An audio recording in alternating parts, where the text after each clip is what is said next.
If you've ever worked with data, you know the feeling, right? That frustration.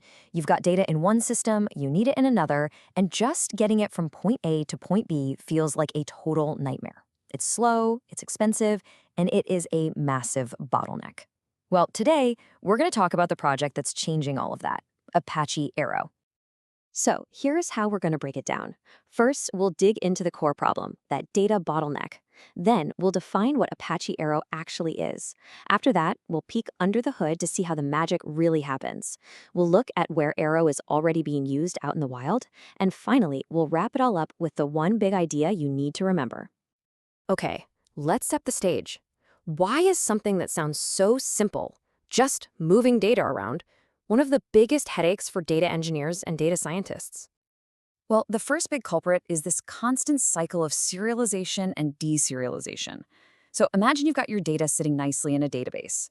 To send it over to a Python script, your system has to meticulously convert every single piece of data into a generic format, like a JSON or a CSV file.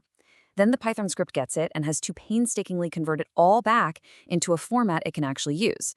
This back and forth is just a colossal waste of CPU cycles, memory, and, let's be honest, your time. And this right here gets to the absolute heart of the problem. Pretty much every tool has its own favorite way of holding data in memory. Spark does it one way, Pandas does it another. You get the idea. It's like a digital Tower of Babel. Without a common language, every single time these tools need to talk to each other, it requires a slow, expensive translator. And on top of all that, a lot of these older formats are organized by row. This is just not great for modern analytics. See, your CPU is built to do the same exact operation on a whole bunch of data all at once. It's called vectorization, or SIMD. Think of it like a super fast assembly line. But row-based data just doesn't fit that model. It's like trying to put square pegs in round holes, and it just leads to slow, inefficient queries. So this all leads us to one really powerful question. What if we could just skip all of that translation? What if every single one of your tools could understand the exact same in-memory data format right out of the box? And that right there is the promise of Apache Arrow. It's not another database. It's not another file format for your hard drive. No, it's the universal translator for data that's actively being worked on right now in memory. Let's unpack this definition because every word here is important. First, it's standardized. That means everyone agrees on the rules. Second, it's in memory. This is key. It's for data that's living in your RAM, not sitting on a disk.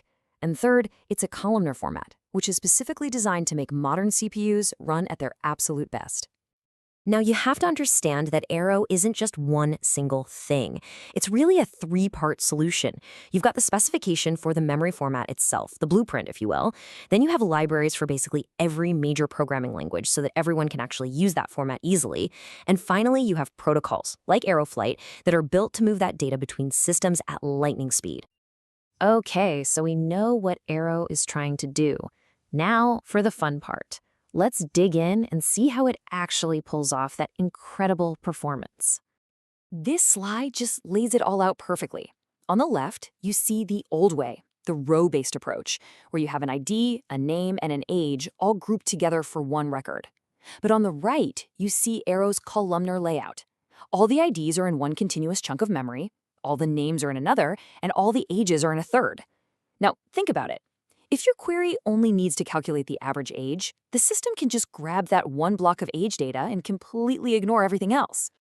And this layout is just a perfect match for modern hardware. Remember that super fast assembly line, the SIMD process we talked about? Well, with all the data of the same type sitting together like this, a CPU can just tear through it, applying an operation like a sum or an average incredibly fast. It also makes way better use of the CPU's cache. It's kind of like having all the ingredients for one recipe on a single shelf, instead of scattered all over your kitchen.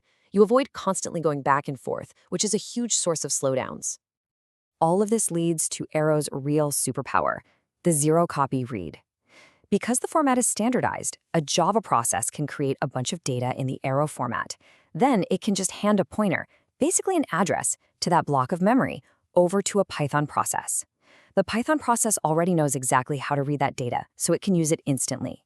No serialization, no deserialization, not even copying the data from one place to another. It is as close to instantaneous as you can possibly get. Okay, this all sounds amazing in theory, right?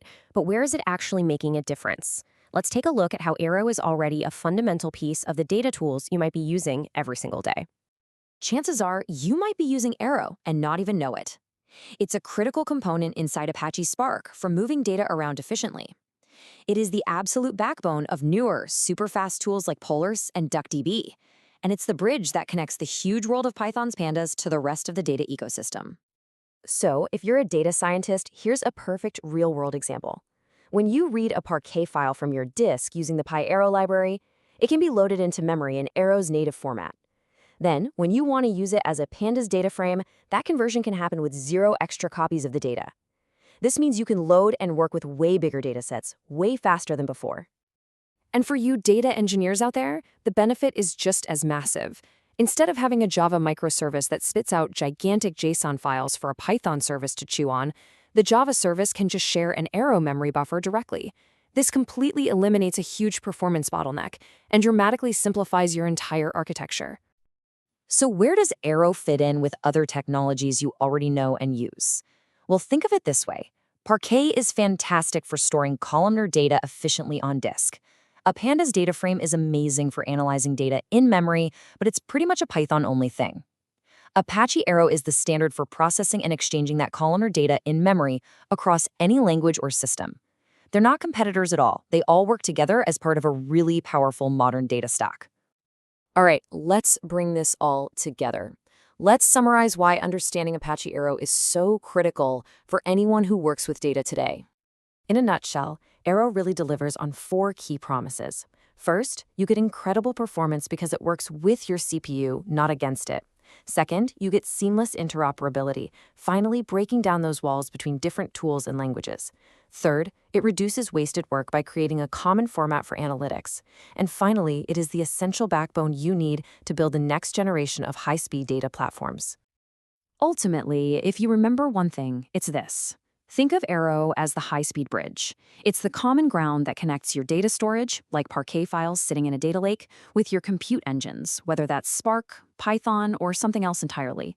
It's the critical glue that makes the whole modern data stack fast, efficient, and cohesive. And that leaves us with one final thought I want you to take with you. As you go about your work, think about your own data pipelines. Where are those slow, painful handoffs between different systems? Where are you just wasting time in CPU cycles, serializing and deserializing data? Because it's in those exact moments of friction that Apache Arrow is truly changing the game.